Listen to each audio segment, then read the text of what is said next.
ካንቺ ጋር መኖር አልችልም በቃኝ አልፈልግም ብሎ ባልሽ ጥሎሽ ከሄደ በኋላ ካንቺ የተሻለ ጨዋ ሴት አይቶ እግዚአብሔርን የምትፈራ ሴት አይቶ ካገባ በኋላ ለምን ጥላኝ ሄድክ ባሌን ተቀማው የባሌባ ባሌን መልሽ ብትይ ማንንም ይሰማሽ የለም። ጸጋና ሰላም ለሁላችሁም ይሁን። ሰሞኑን የእግዚአብሔር ቃል ልቤን ይደግፍ ነበር። ይሄ ቃል ደግሞ ሼር ባደርጋችሁ ትጠቀማላችሁ ብዬ አምናለሁ።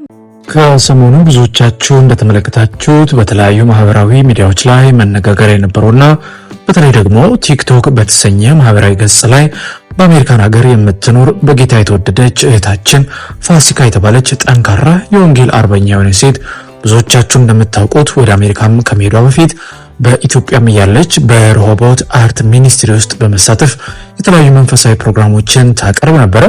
ታዲያ በማህበራዊ ሚዲያ ላይ መነጋገሪያ እንድትሆን ያደረጋት ጉዳይ የተፈጠረው ከባለቤቷ ጋር በተያያዘ ነበር። ምንም እንኳን የትዳር ህይወታቸው በፍቺ ቢጠናቀቅም ባለቤቷ ግን ከቀድሞ ደራሲ ይስማዕከ ወርቁ ባለቤት ከነበረች በዓለማዊ ህይወት ውስጥ ካለች ሜላት ከተባለች ሴት ጋር በፍቅር ህይወት መሆናቸውን ይፋ አድርጎ ከሁሉ በላይ ደግሞ የሚያሳዝነው ፋሲካና የቀድሞ ባለቤቷ ያፈሩት የ12 ዓመት ታዳጊ የነበረው ጆሻ የተባለው ልጃቸው በአሳዛኝ ሁኔታ ከ4 ዓመት በፊት በሞት ተነጥቀው በተለይ ከሞቱም አሟሟቱም ደግሞ መላው ኢትዮጵያውያንን ያሳዘነና ልብ የሰበረ ክስተት እንደነበር ብዙዎቻችሁ ታስታውሳላችሁ ብዬ አስባለሁ። የሳያንስ የቀድሞ ባለቤቷ አዲስ ከመሰረተ ሜላት በተባለች ሴት ለጆሻ መሞት ፋሲካን ተጠያቂ ለማድረግ ስትሞክር ተመልክተን ብዙዎቻችን አዝነናል፣ ልባችን ተሰብሯል። ታዲያ ፋሲካ ግን በጌታ ጸጋና ድጋፍ ቆማ እኔን የሚያጽናና አባት አለኝ፣ የሚጠብቀኝ፣ አይተኛም፣ አያንቀላፋም፣ ልቤን በቃሉ ሁሌ ደግፏል ብላ ብዙዎች የሐዘንና የለቅሶን ቪዲዮ ሲጠብቁ እርሷ ግን በጌታ ጸጋ ቆማ በልዩ የቃል መገለጥ መታ ብዙዎችን አስገርማለች። እስቲ ቪዲዮን ተመልክተን እንመለስ። እናንተም ቪዲዮን ላይክ እና ሼር ቻናሉን ደግሞ ሰብስክራይብ ያደረጋችሁ ቤተሰቡን እያልን ቪዲዮን ተከታትለን እንመለሳለን። ጸጋና ሰላም ለሁላችሁም ይሁን። ሰሞኑን የእግዚአብሔር ቃል ልቤን ይደግፍ ነበር።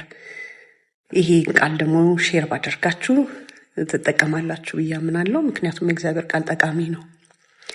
ሐሳቡ ያለው ሐዋርያት ሥራ ምዕራፍ 27 እና 28 ላይ ነው። ሄዳችሁ ብታነቡት የተሻለ መረዳት የተሻለ መገለጥ ያገኛችኋል። እንድታነቡት ኢንከሬጅ አረጋችኋለሁ። እኔ ግን የቀረልኝን እውነት ጥቂት ልበላችሁ።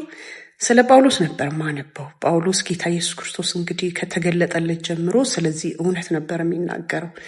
በዚህ እውነት እየሰበከ ብዙ እንግልት ብዙ መከራ ይደርስበታል እና ታስሮም ይግባኝ ጠይቆ ወደ ቄሳር ጋር ሊወስዱት እንግዲህ የመርከብ ጉዞውን ነው የምናየው። እዛ መርከብ ጉዞ ላይ ተሳፍሮ እየሄደ እየተገላበጠ ዳርዳሩን ሄድን፣ ጭንቅ ነበረ፣ እንደዛ ነበር ይልና ይነግረንና ወደ ጣሊያን የሚሄድበት መርከብ ጋር ሊገቡ ሲሉ ግን ምን ይላቸዋል?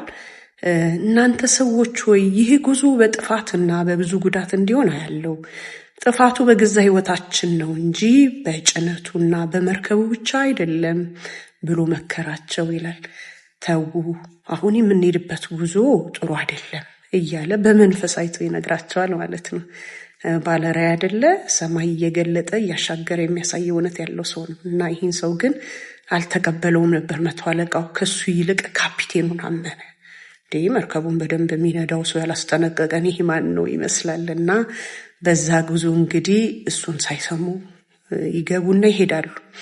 ጥቂት በቃ ልክ መስሏቸው ይላል። ልክ መስሏቸው ግን ልክ ያልሆነ ጥቂት እንዲሄዱም ግን አውራቂስ የሚባል ነፋስ ይመጣና ያችን መርከብ ያናውጣታል። ብዙ ምጥ ጭንቅ ይጀምራል። መቆጣጠር አቅቷቸው ለቀው መነዳት ጀመርን ይላል። ጭነውት የነበረውን ምግባቸውን ዕቃቸውን መጣል ጀመሩ። መቆጣጠር አቃታቸው። ጭንቀት መጣ። ሳይበሉና ሳይጠጡ ብዙ መቆየት ጀመረ።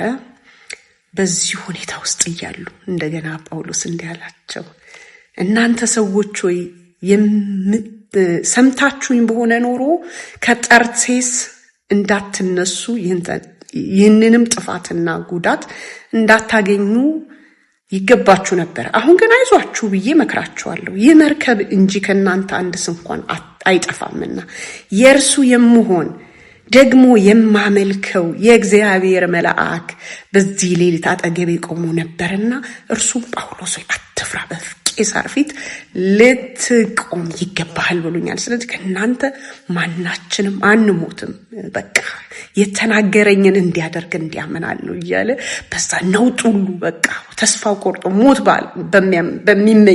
በሚመኙት ሰዓት ላይ ተስፋን ይዞ እሱ እንኳ አብሮ እየተናወጠ ነው። ተስፋ ግን ይነግራቸዋል፣ አንሞትም፣ ገና በቄሳር ፊት እቆማለሁ፣ እናገራለሁ እያለ ማለት ነው። ከዛ በኋላ ተነሱ ብሉ አለና መስግኖ በላ። ከ14 ቀን ከ15 ቀን ነው ከ14 ቀን በኋላ እነሱ መብላት ጀመሩ ማለት ነው። እንዲበሉ አደረጋቸው። ያ እንግዲህ እየተሰነጠቀ ያላቸውንም ነገር እየጣሉ መርከቧም እየተሰባበረች መጨረሻ ግን በሙሉ መርከብ እየወጡ በስብርባሪዋ ኪዳን ያለው ሰው አላ ባለራዕይ አላ ደረሱ ይላል። እዛ ከደረሱ በኋላ እንግዲህ 28 ላይ ደግሞ ሄዳችሁ ስታዩ ቸርነትን አደረጉላቸው። አረማውያን የሚያስገርም ሙቀት ምናምን እንዲያገኙ ብርድ ስለነበር እሳት አቀጣጥለው ቴኬር አረጓቸው። ግን ከዛ ሙቀት ውስጥ ደግሞ እባብ ወጥታ ጳውሎስን ነደፈችው። ስትነድፈው እንግዲህ ያችን እባብ እሱ አራገፋት። ያኔ ታዲያ ቤት ከዚህ ሁሉ ይሄ ነፍሰ ገዳይ ሊሆን ነው እና ሊወድቅ ነው ሊሞት ነው ሊያብጥ ነው ሲሉ እሱ አራግፎ ግን ቀጠለ ሄደ። እንግዲህ ውድ የይሁን ሚዲያ ቤተሰቦች እንደሰማችሁት ነው እህታችን ፋሲካ በጌታ የተወደደች በተለያዩ መንፈሳዊ ፕሮግራም ላይ የምትሳተፍ እህታችን ናትና በሶሻል ሚዲያ ላይ ሊያብጠለጥሏት ሐዘኗን ለቅሷን ሊያዩ ሲፈልጉ ለነበሩ ሁሉ ምላሽን ሰጥታለች። እሷ ግን ባቆማት አጽንቶ ባስቀጠላት ጌታዋ ላይ ተደግፋ ጭራሽ ብሶባት በቃል መታለች። ፋሲካ ጌታ ይባርክሽ፣ ያለሽበትን በምታልፊበት መንገድ በምታልፊበት ሐዘን ሁሉ ጌታ መጽናናቱን ይስጥሽ፣ ጠንክረሽ ደግሞ ለብዙ ሴቶች ምሳሌ ትሆኛለሽ ብለን እናስባለን። በዚህ አጋጣሚ ከዚህ በላይ ጸጋው እንዲበዛልሽ እኛም በቻናላችን ስም እንመኛለን። ውድ የይሁን ሚዲያ ቤተሰቦች በፕሮግራማችን ላይ ያላችሁን ማንኛውንም ሀሳብና አስተያየት ልትሰጡን ትችላላችሁ። እኛም ደግሞ እናንተ ብትሰሟቸው ብታውቋቸው ያልናቸውን መንፈሳዊ ፕሮግራሞች በአዲስ አቀራረብና ይዘት ወደ እናንተ ማቅረባችንን እንቀጥላለን። የምንለቃቸውን ቪዲዮዎች ላይክና ሼር፣ ቻናሉን ደግሞ ሰብስክራይብ ያደረጋችሁ ቤተሰብ እንድትሆኑ እንጠይቃለን። በእርግጥ በምንሰጣችሁ መረጃዎች እናንተም አምናችሁና ፈቅዳችሁ ከ29 ሺህ በላይ ሰብስክራይበርስ እንድንደርስ ላገዛችሁን ምስጋናችን ላቅ ያለ ነው። አሁንም ብትሰሟቸው ብታውቋቸው ለእናንተ ይመጥናሉ፣ የእናንተ መንፈሳዊ ሕይወት ይገነባሉ፣ ያንጻሉ ያልናቸውን ፕሮግራሞች በአዲስ አቀራረብና ይዘት ወደ እናንተ ማቅረባችንን እንቀጥላለን። እንደ ሁልጊዜው ይህን ብትጨምሩ፣ ይህን ብትቀንሱ፣ ይህን ብታሻሽሉ እያላችሁ ደግሞ ሀሳብና አስተያየታችሁን እንድሰጡን እንፈልጋለን።